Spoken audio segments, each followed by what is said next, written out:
Come on, Rick. All right, Ricksters, RESQME, the car escape tool, 2-in-1. It's a seatbelt cutter and a window breaker. We're gonna bust one of these open and put her to the test today. I had some presents to buy, anniversary present for my girlfriend, belated birthday present for my buddy Pay, and both of them happen to drive a lot, so I thought, why not, for people you love? Nice little kind of stocking stuffer, extra little present, extra little toy treat tool to add into the gifts you're giving.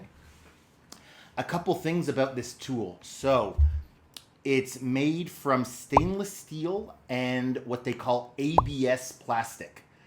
ABS is very, I'm not the best at pronouncing it, but it's acrylonitrile butadiene styrene. Yowza! Okay, I probably butchered that, but basically what is that? It's a high impact resistant, durable, tough, lightweight, but also inexpensive plastic. So for a small, inexpensive tool like this, it really suits well. Random point of interest, South Korea is one of the biggest exporters of ABS plastic. This tool was made in the USA. It's something called GSTUV certified, which I don't know much about that. I believe it's a German sort of certification. They test various products. Let's get it open and see what happens. We are gonna put this to the test today. As I'm getting this open, a couple points of sort of due diligence. I'm not a super professional tool tester. I'm not a safety expert, right? So this got really high scores on Amazon for one of the most frequent purchased and one of the highest rated car safety tools.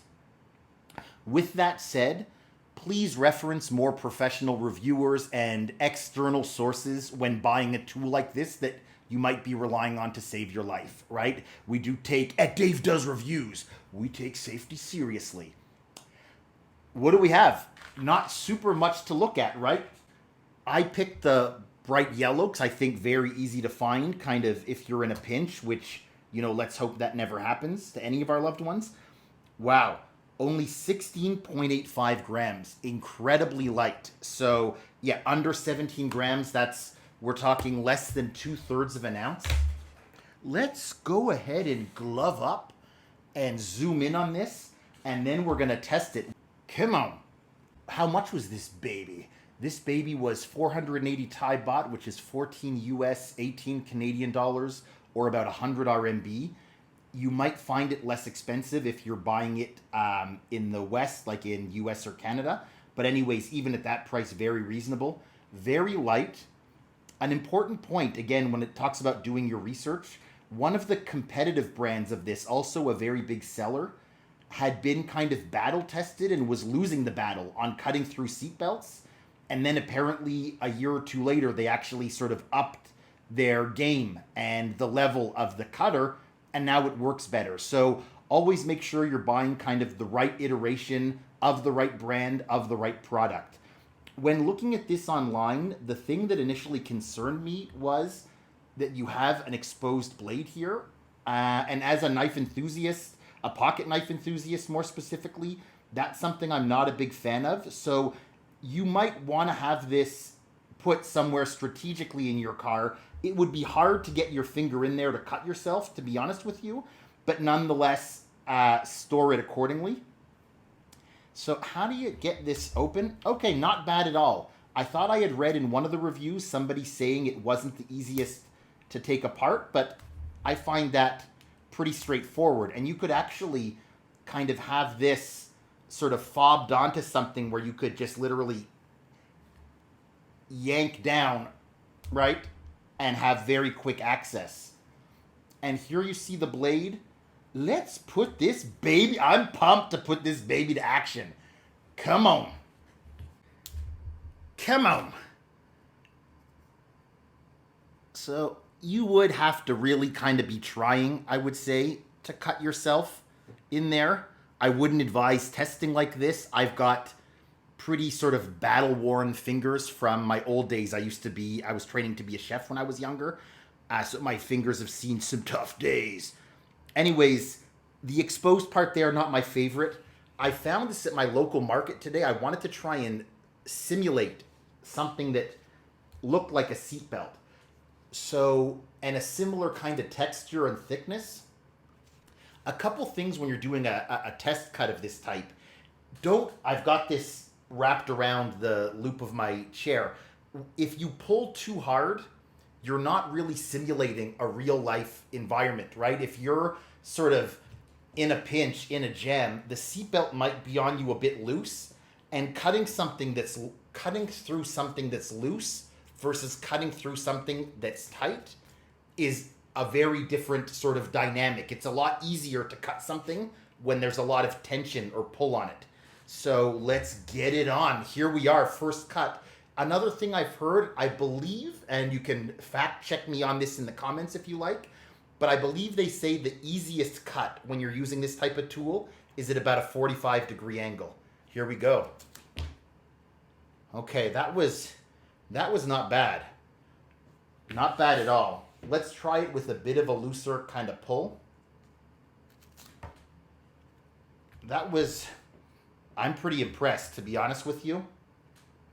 One other piece of advice, if you buy something like this and then you're doing what I'm doing, playing around, testing it, the steels used for an inexpensive tool like this, they're not going to be using a super steel, right? Super steels, one of the key properties of a good super steel is edge retention. So you can take very inexpensive steels and get them incredibly sharp, but they won't stay sharp for a long time. And if you're buying something like this and testing it a lot, don't then put it in your car and potentially use it in an emergency situation, right? You want to make sure she's still sharp and ready to go if you need it. So kind of last one, wow, that was a freehold. That worked incredibly. Okay, next test, we're going to go to the kitchen. One other safety hack, not really.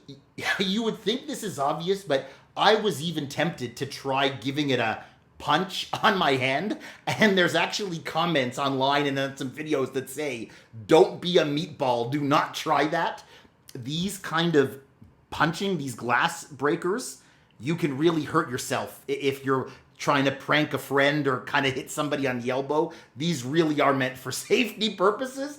Just due diligence, because I know who I am and I know who my friends are. I know who you are who's watching this. Let's go to the kitchen. Ricksters, depending how this goes, we might actually do a couple test drives, so to speak. The first test is a pretty thick water bottle, but with the sticker removed. 3, 2, 3, 2. Okay. As you can see, I think we've got a pretty impressive cracking going on for the second one. And this is thick glass. It took me, the first sort of punch seemed to have made only a dent. It might have just been my apprehension, but 2 punches and we got, I would say, a pretty good shablango. So the next test, you say, what if I have tinting on my windows? So for this one, again, this is not a perfect simulation, but the idea was if I leave the plastic wrapper on. Okay, so again, took the first punch, seemed to give a very small amount, but as you can see, I've got a crack going all the way here with 2 shots. I would say this is an efficient tool. There are 2 other tests I still want to try. The first one is this, we'll call it a water bottle. Mom and Dad, I've been a good boy, I swear. 1, 2. Okay, let's try a third. Yeah, we're having a bit of a harder time penetrating this type bottle. Again, this is pretty thick glass. Let's give it a few more punches and see what happens. 1, 2, 3, 4, 5. And then, yeah, not getting through. Okay. Last test. What I was curious about is, if you're in a drowning situation underwater, does that affect the tools like this, like its ability to function?